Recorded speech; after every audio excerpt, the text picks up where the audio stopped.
Le 7e art regroupe plusieurs métiers, même si celui qui est le plus en vue, c'est celui de l'actorat. Mais pour que nos acteurs soient beaux sur les plateaux, il y a plusieurs personnes qui œuvrent en back-office pour cela. Je pense aux hairstylers, je pense aux costumiers, mais surtout aux maquilleurs. Ce qui a effectivement donné mon choix d'aujourd'hui de recevoir sur ce plateau une maquilleuse qui est devenue incontournable dans le cinéma au Cameroun, mais plus précisément à Douala.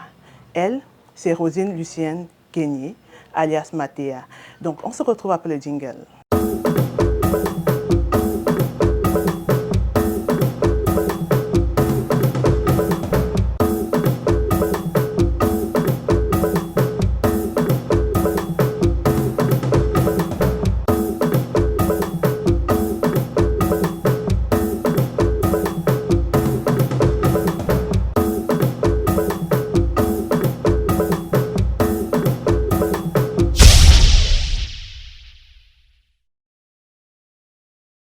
Rebonsoir à vous mes winners, et comme je vous disais tout à l'heure avant le jingle, j'ai invité sur ce plateau une maquilleuse. Elle, c'est Matéa. Je sais que vous connaissez ce nom parce que elle est devenue incontournable. Elle est sur tous les plateaux et sur toutes les grosses productions du cinéma au Cameroun.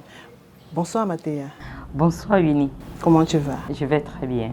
Merci d'avoir accepté de venir dans notre émission Dans ma case. Merci aussi. Merci de m'avoir invité. Ok, on va entrer dans le vif du sujet. Hein. Je vais introduire comme ça. Est-ce que tu peux me dire par quel canevas est-ce que tu entres dans le cinéma? Le cinéma, je le commence en 90. En 90? Oui, en 90. Les cinémas scolaires. Oui. Avec... chez nous, il y avait un événement, le congrès. Parce que moi, je suis bansois. On appelait le congrès bansois. Et puis, on faisait le cinéma. On faisait... enfin, c'était le théâtre. C'était même pas le cinéma, c'était le théâtre, pardon. Oui. C'était le théâtre, donc je commençais par là. Et après, j'étais à MJC avec les Dovi Kendo. Oui. Voilà. Dovi Kendo et Manolap. Et après, j'ai coupé le pont, j'ai continué avec les études. C'est plus tard, en 2008 autant pour moi, que je vais à l'école d'Alphonse Ngolo. Oui. Voilà. C'est de là que je m'exerce dans le métier comme actrice, Oui. mais pas comme maquilleuse. Oui. Mais de temps en temps, j'essaie de pomponner le visage des gens. Pas que... Comme ça, pas avec... pour ambition d'être maquilleuse, non. Oui. Mais un jour, quand ma soeur arrive, parce qu'elle est maquilleuse du côté de Oncle Sam, Oui. quand elle arrive, elle dit que pourquoi tu veux seulement jouer, tu peux maquiller. C'est comme ça qu'elle me file son matériel, ses coups et tout. Je commence à m'exercer doucement. Et mon premier plateau, je le fais avec Negro en tant que maquilleuse. Oui. Negro, il y avait un réalisateur qui est arrivé au Cameroun, on l'appelait Stéphane Bertrand. Voilà. On a fait 3 longs métrages et après il est parti. En 2012, Françoise Elon me contacte pour le maquillage de Contact. Non, pardon, de Waka. De Waka. Par le biais, Francis Kenyé m'appelle d'abord que est-ce que tu es disponible?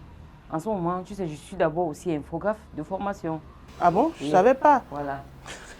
Donc, il me demande si est-ce que tu es disponible? J'ai dit, c'est pour. Il me dit, il y a un long métrage, on va t'appeler. Jean Dombé va t'appeler. Tu dois travailler dans le projet de Françoise Elon. En ce moment, il n'y avait pas, le téléphone n'était pas. On échangeait par mail. Françoise et moi, on échangeait par mail sur comment on doit travailler et tout et tout. C'est comme ça que, dès que j'ai fini le travail sur le plateau de Waka, Oui. tout le monde a apprécié le travail. Je crois que c'était mon premier travail international.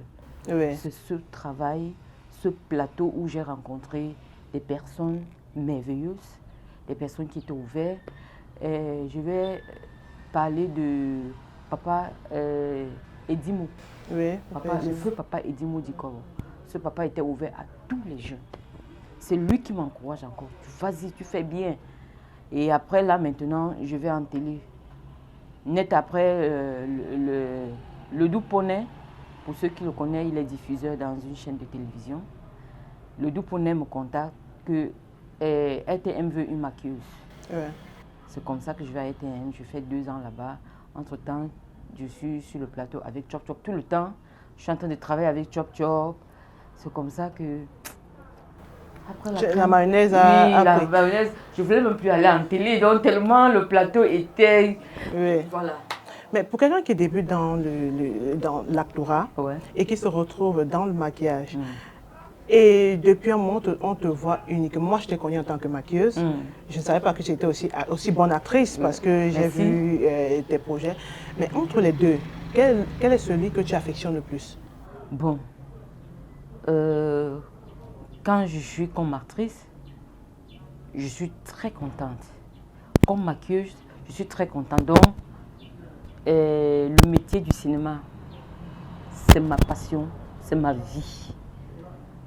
Donc, enfin, je suis épanouie quand je suis sur scène. Que ce soit en train de maquiller ou en train de jouer, je me sens bien là-bas. Voilà. Ça veut dire que maquiller hors plateau, toi, c'est pas trop ça. Bah, c'est pas Tu trop préfères du tout. maquiller sur un plateau Oui. parce que, en tant que cinéaste, tu veux apporter du sien dans le cinéma. Non, mais c'est super. Bon, on peut parler de ta collaboration avec Ebenezer Kepombia dans La Reine Blanche. Ce brave monsieur, ce grand homme. Voilà. La Reine Blanche était... enfin, c'était pas... qu'est-ce que je veux dire? C'était pas patron, employé ou... Enfin, c'était une famille. On travaillait en symbiose. Oui. Donc, il était très étonné. Hein. Quand Bidogué, Kelly Bidogué et Blanche Hassana le dit après le plateau de 4 contre 4. Oui. Voilà. Le fameux plateau de 4 contre 4. Après le plateau de 4 contre 4, Blanche Hassana et Kelly Bidogué vont voir Ebenezer Kepombia. Ils disent que on a une maquilleuse. Non, elle fait bien. Elle fait ci, elle fait ci. Et entre-temps, elle me souffle que quelqu'un va t'appeler. Mais ils ne m'ont pas dit qui. Quand mon téléphone sonne, je ne sais pas qui c'est. Et, allô, il dit allô. Est-ce que vous connaissez Ebenezer Kepombia? C'est pas vite venu, hein. Je dis pardon, monsieur. Je dis, vous ne connaissez pas Ebenezer? Il dit, vous ne connaissez pas Ebenezer Kepombia? Je dis, oui, Mitumba. Il dit, ça va? Je dis, ça va bien, monsieur. Il dit, oh, arrête le monsieur. Tu vois, on a commencé à sympathiser. C'était plus... c'était comme grand frère et petit frère. Donc, c'était trop cool sur le plateau. Oui. Et là, tu as travaillé en tant que maquilleuse Oui, et en tant qu'actrice aussi. Ouais. Et comment tu arrives à gérer les deux? Tu avais une assistante sur le plateau? Ouais. Justement, après La Reine Blanche, tu as fait plusieurs autres plateaux. On parle Jugement dernier de Elvis Noulem, Engagement mortel de Blaise Tedjou, bon, Science dans la cité. Science dans... Michel Pomme. Oui, Science dans la cité. Ça, c'est un film qui m'a particulièrement interpellée dès que j'ai vu la bande-annonce. Oui. Jusqu'ici, je n'arrive pas à cerner, à comprendre. Toi qui étais sur le plateau, parle-nous un peu de ce film. Voilà, Science dans la cité, c'était une série, pas un feuilleton, une série parce que c'est une histoire qui commençait et puis ça s'achevait. C'est un film comique. Oui. Voilà, c'est plus comique que fiction. Voilà. Et quand tu as ce genre de film-là, où il faut comique, est-ce qu'il y a un maquillage qu'on appelle maquillage comique Non, qui va dans ce sens-là? Ça dépend du personnage. Oui. Dans chaque film, il peut avoir... la personne peut être comique et qu'il faut un maquillage aussi osé. Oui. On le fait peut-être... on doit peut-être lui faire un maquillage classique ou un maquillage artistique ou féerique. Voilà. Féerique, c'est-à-dire? C'est-à-dire, on met trop de shadows sombres. Comme, voilà. Et comment... Sur un plateau, c'est compliqué. Hein? Moi, je suis souvent sur les plateaux et c'est compliqué de gérer plusieurs personnes à la fois parce que toi, tu gères tout le monde qui est sur le plateau. Tu es un peu comme le réalisateur ou comme le cadre. Tu gères tout le monde. Comment est-ce que tu arrives à gérer tout le monde sur le plateau? Tu sais qu'il y a on sait généralement, il y a des personnes qui sont souvent susceptibles. Non, moi, j'aime pas qu'on me fasse de make-up comme ça. Moi, j'aime pas qu'on me fait comme ça et tout ça. Comment est-ce que tu arrives à gérer les émotions, surtout des femmes? Malheureusement, le maquillage, c'est pas forcément se fait belle. Oui. Le maquillage se fait à base d'un scénario, d'un personnage. Alors, si un actrice, bon, c'est surtout les artistes qui disent non, Mathéa, je veux le maquillage comme ça. Je lui dis, est-ce que tu as compris ton personnage? C'est ça. Parfois, j'ai les problèmes avec les artistes, mais après, quand ils regardent le film, ils disent non, Mathéa, c'est toi qui avais raison. C'est le maquillage qu'il fallait Oui, pour parce moi. que si tu dois maquiller quelqu'un, je veux prendre un exemple. Quelqu'un qui va au lit, qui va jouer au lit ou bien qui s'est réveillé le matin. Mais attends, si cette personne est maquillée comme toi et moi, on jette la pièce sur qui? Sur la maquilleuse, parce que ça fait plus... Voilà. Mais pas seulement sur la maquilleuse, sur le réalisateur, sur toute l'équipe. Non, l'équipe technique. le réalisateur peut parfois céder au caprice que non, on fait comme... Parfois, le réalisateur et moi, on va en catimini. Je lui explique que ici on ne peut pas maquiller comme ça parce que. Ouais. Déjà, je ne travaille pas sans scénario. Oui. Quand un producteur me contacte, je veux d'abord le scénario, je travaille sur tous les personnages. Oui. Avant de savoir comment maquiller qui. Je le maquille pourquoi, il va où, il vient d'où. C'est ça, tout ça compte dans le maquillage. Oh, c'est super, elle maîtrise sa chose. Hein. Parce que moi je n'y connais rien. Moi, j'adore me maquiller, j'adore me faire maquiller, mais moi, je ne sais pas, ça me dépasse en fait, le maquillage. Bon, Mathéa, tu as des filles. Tu as des filles. Est-ce que parmi tes filles, il y en a une ou toutes qui veulent, qui se sentent un peu, qui s'intéressent à ce que tu fais? Ouais. Toutes? Non. Il y a une seule qui s'intéresse. D'ailleurs, je crois que je fais souvent des publications qui ne sont pas mes travaux. Hein. Ah bon? Ouais. Les dernières publications que j'ai faites là, c'est elle qui a fait le maquillage, c'est pas moi. Donc, elle fait également le maquillage. Elle fait le maquillage et elle fait le body painting. Ah, waouh. Ça veut dire que si on a besoin d'un artiste pour le body painting, généralement c'est pour les enfants qu'on fait ça, Oui, pour non, les pas anniversaires et tout. enfants. Je veux te dire, Winnie, il y a 2 saisons où le chef de Bonaberry, la dernière fois où j'ai travaillé avec Frédéric Tala à la maison de parti, c'était lors de la sortie du chef Douala. J'ai fait le body painting là-bas et elle est venue me donner un coup de main. Et après, quand le chef m'a contacté, je n'étais pas disponible. Je lui ai dit, je t'envoie ma fille. Il était satisfait. Cette année, en mai dernier, je n'étais pas au Cameroun. Ouais. C'est elle qui allait faire le travail et elle a assuré. Le chef m'a appelé, il était content. Ça veut dire que toi, tu l'encourages dans cette voie-là? Oui, mais avec l'école. Avec l'école? Elle fréquente toujours? Oui, elle est encore sur les bancs. Ok. Chez moi, c'est bien de maquiller, c'est bien beau. Mais il faut aussi avoir quelque chose dans le cerveau. C'est super. Voilà. Pour signer ses contrats, qu'est-ce qu'il faut faire? Oui, il faut savoir lire. Si tu ne sais pas lire et comprendre. Bon, est-ce que tu parles de contrat, ça m'amène à ma prochaine question. Est-ce que dans tes arrangements avec certains réalisateurs, producteurs, pourquoi tu ris comme ça? Bon, je vais pas trop argumenter sur ça. Est-ce que tu es bien rémunéré par rapport à tes prestations dans les projets où tu travailles, dans tous les projets où tu as travaillé? Oui, mais bien rémunéré, c'est-à-dire payer à la juste valeur, ça veut dire... Parce que on travaille par amour. Hein? Ouais. On travaille par amour. On travaille selon le contexte du Cameroun, oui. Pas du cinéma. Oui.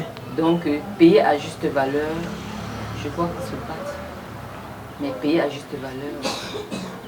Non, personne ne t'a jamais payé à ta juste valeur. On ne peut pas payer à juste valeur parce que même les producteurs le savent.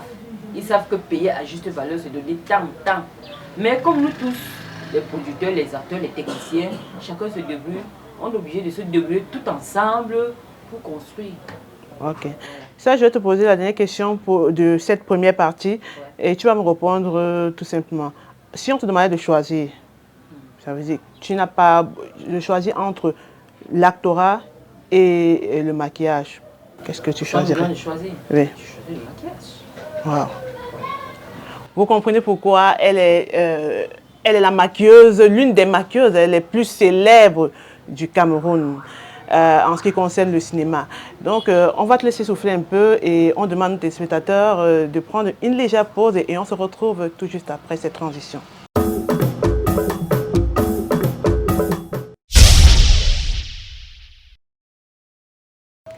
Vous êtes toujours sur le plateau de la case de Winnie Bola et là, nous entrons dans la rubrique de l'actualité. Alors, le réalisateur Francis Kenyé nous a dévoilé il y a quelque temps l'affiche et la bande d'annonce de son dernier long métrage Guerrier du Roi. Et nous retrouvons justement comme make-up artiste et hair designer notre Rosine Lucienne Kenyé Matéa qui est notre invitée. Il s'agit ici d'une production VTO et nous retrouvons en tête d'affiche le célèbre acteur Eric Blandin Djemi. L'affiche officielle de la série camerounaise devenue culte est enfin là. Il s'agit bel et bien de la saison 3 de Madame Monsieur du réalisateur qu'on ne présente plus, Ebenezer Kepombia. Alors, rendez-vous en juillet pour de nouvelles sensations sur Canal+. C'est le mois des séries avec la série Victime du réalisateur Salem Kedji qui est diffusée en ce moment même sur Synapse TV et qui fait déjà parler d'elle. Nous retrouvons de très grands acteurs dans cette production tels que Roger Brissovgo, Patrick Oyono, Lucie Memba, Rachel Contieux, Edith Monkam et bien d'autres. Il faut également souligner que cette série a commencé à connaître du succès dès son tournage à cause du casting assez costaud de son équipe technique. Nous retrouvons à la réalisation, comme j'ai dit au départ, Salem Kedji, au montage Emmanuel Wokam et Cédric Dimo, en direction de production Eric Blandin Djimi, qui n'est pas juste acteur dans le projet. Et il faut également dire que ceci a été mis en place parce que deux personnes formidables ont écrit ce scénario magique. Il s'agit de Hervé Mabou et de Stella Bonga. C'est tout pour l'actualité de cette semaine. On se retrouve la semaine prochaine pour de nouvelles actualités. Alors, de retour sur le plateau de la case de Winnie Bola, aujourd'hui nous allons déguster une œuvre artistique assez particulière. Je vais laisser le soin à Mathéa de nous concocter cette œuvre et puis moi je reviens tout juste après. Prends ton temps, tu fais ce que tu as à faire et on se retrouve tout juste après. À vous l'honneur, madame. Merci.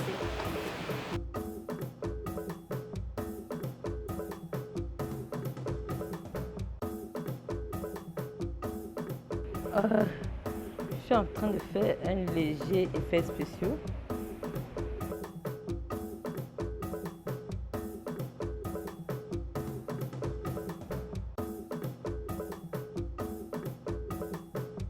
Voilà, ça c'est une blessure ouverte. Je suis en train de faire une séquence d'une blessure ouverte.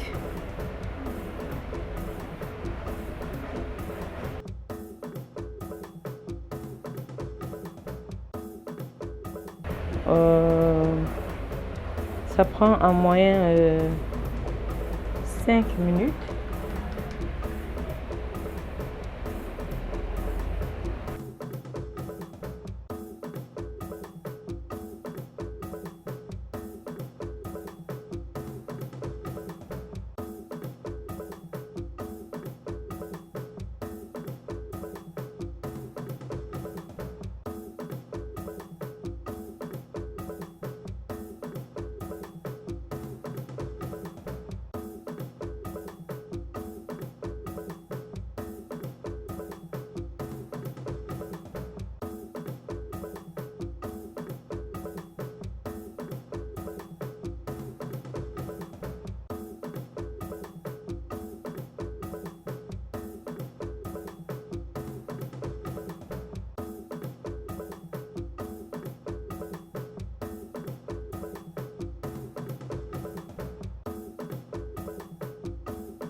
On a besoin de la poutre.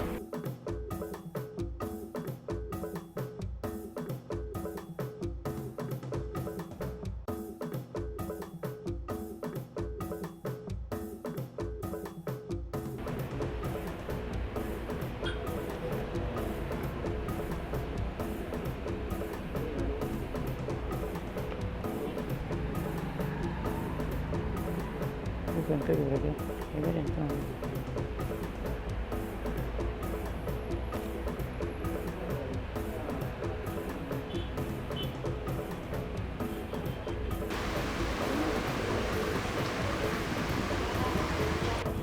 Ok.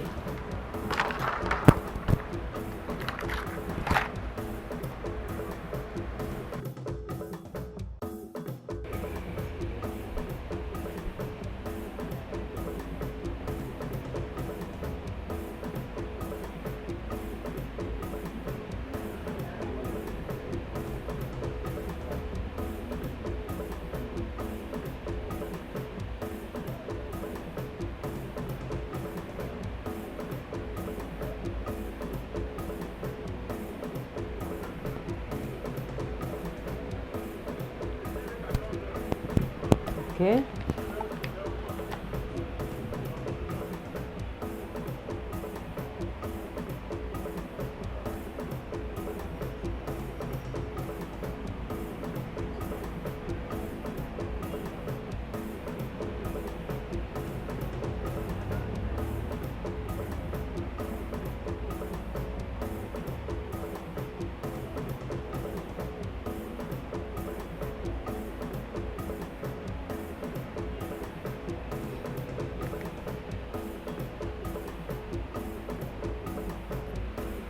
All right.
Alors, je suis stupéfait parce que je viens de voir, parce que je suis en train de voir là. Déjà que c'est quelque chose que je n'aime pas voir. Mathé, elle va vous expliquer ce qu'elle elle a fait à notre invité. C'est un spécial effet, une blessure ouverte. Voilà. Et là, elle a été blessée avec quoi? Elle a eu un accident. Certainement, elle a frappé sa tête sur un caillou et puis ça a éclaté l'endroit. Ça, c'est vraiment effrayant. Je vais demander, est-ce qu'elle peut se mirer pour voir ce qu'on a fait sur son visage?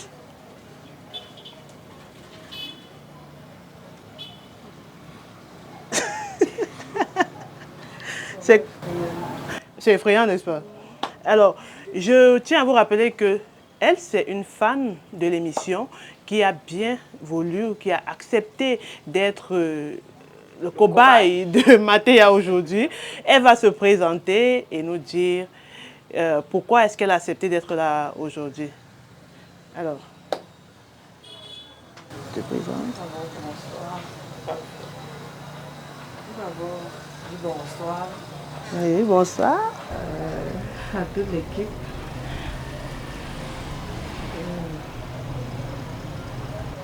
Comment est-ce que tu t'appelles? Kwamo. Kwamo. Kwamo. Marcel. Ok. Sandra. Marcel Sandra. Pourquoi est-ce que tu as accepté d'être là aujourd'hui, d'être le cobaye de Matéa? Parce que je suis fan de l'émission. Oui, tu regardes sur l'émission. Oui. Quelles sont les émissions qui t'ont le plus marqué? L'émission de Serge Ndola. Hein? Rachel Conjou. Oui. Erin Guettier. Ok. Sandra est fan de l'émission. Et comme vous qui nous regardez à la maison, vous qui êtes fan de l'émission, vous pouvez également contribuer, soit en envoyant des messages, comme nous recevons depuis un moment, en envoyant des messages pour l'émission. Vous pouvez donner vos avis, c'est ouvert, c'est permis d'apporter des améliorations ou d'apporter des encouragements pour l'émission. Et pourquoi pas nous souligner si vous voulez rencontrer vos vedettes sur le plateau de la case de Winnie Bola et vous serez invité. Donc, on va demander à Matéa de donner son mot de fin et puis on va clôturer l'émission et on va remercier Sandra d'être venue aujourd'hui. Tout d'abord, je dis merci à la case de Winnie Bola de m'avoir invité à l'émission. Merci à la maison de production. Oui. Merci au réalisateur de l'émission, qu'on ne cite plus, Elvis Boda, avec son assistante Asana. Et que j'étais très surprise. Qui est devenue technicienne, une actrice technicienne. Voilà, Blanche Asana. Pour ceux qui ne connaissent pas Blanche Asana, c'est elle qui a joué Ngassa, non Elimbi, oui. Dans La Reine Blanche. Ok. Voilà. Donc, je vous aime. Et restez scotchés sur la case de Winnie Bola. Merci. Ok, merci Matéa, merci beaucoup. On espère que tu reviendras un autre jour à notre émission. Merci à toi Sandrine d'avoir accepté d'être là aujourd'hui. Et merci à vous mes winners, à vous qui me suivez depuis. Merci à tous ceux qui suivent l'émission et surtout merci à ceux qui prient pour nous. Donc d'ici la semaine prochaine, portez-vous bien. Et on espère qu'il y aura d'autres choses croustillantes la semaine prochaine. Bye!